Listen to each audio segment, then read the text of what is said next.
waxaa ilaahay mahadii ah dhibaatadii dhacday kadib inay maanta noo suurto gashay inaanu dhagax dhigno degmadii waxaan ilaahay ka rajaynaynaa dhismahan cusub ee aan rabno inaan maanta halkan ka hirgelino inuu noqdo mid dadka reer Howlwadaag gaar ahaan iyo gobolka Banaadir guud ahaan anfaca waxaan ilaahay ka baryaynaa in midaan ku dhex nabad galno oo ummadan anfaca uu noqdo waxaanan mahad ballaaran u celinaynaa gobolka Banaadir iyo guddoonkiisa sare oo aad uga soo shaqeeyay arrintan sidii ku hirgali lahayd dhowrkii bilood oo degmadu ay dunsanayd service-kii maqnaa iyo dhibaatadii degmadan haysay in degmada maamulkeedu garabka noo saarnay hadba meel aan ku shaqayn jirnayna tani waxay noqonaysaa tii aan uga bixi lahayn marka aad baad guddoomiyayaal u mahadsantihiin guddoonka guud ee gobolka Banaadir dadka reer Howlwadaag ee dulqaadka muujiyay intii burburku jirayna sida wanaagsan noola shaqeeyay markii dhibaatadu dhacdayna sida aad ka noogu soo gurmaday iyagana waan mahad celinaynaa waxaan u ballan qaadaynaa hadii alla idmo marka degmadu sideedii ku soo noqoto service-kii hore adeegyo kuwii hore ka wanaagsan inaanu hadii alla idmo aanu siin doono wasalaatu wasalaam ala ashraf al-mursaliin kusimaha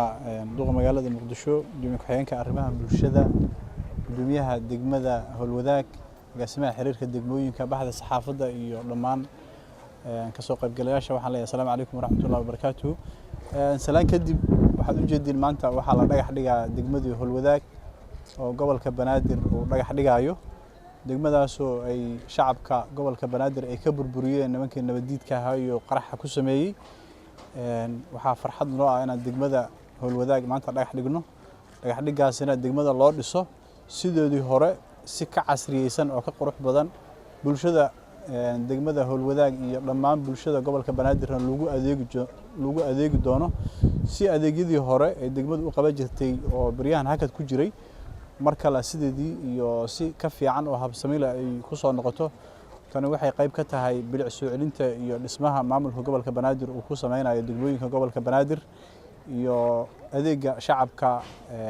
ku nool gobolka Banaadir adeega degmooyinka loo geynayo si service-koodii iyo shaqooyinka lagu qaban jiray aysan waxa way uga joogsan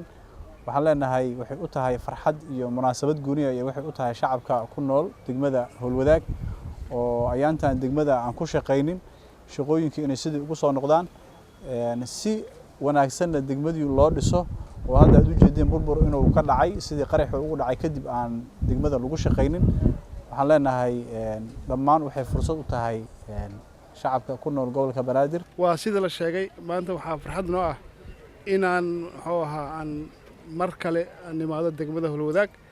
oo dhagax dhigno oo burburkii soo gaaray oo runtii la isku dayayay in dawladnimada la baabiyo inaan muujino inaan u taagana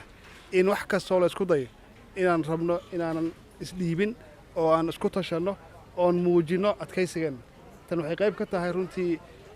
dadku isxilqaamka iyaga ay garteen maamulka gobolka iyo dadka ku nool degmada oo iskaashaday waxay maanta ku guuleysteen in maanta dhagax dhigno degmada Howlwadaag oo runtii sidii aan degmadii hodan oo maalada dhagax dhignay aan sheegnay ay noqon doonaan 17 degmo xarumaha degmooyinku kuwa isu eg oo ka duwan dhismayaasha kale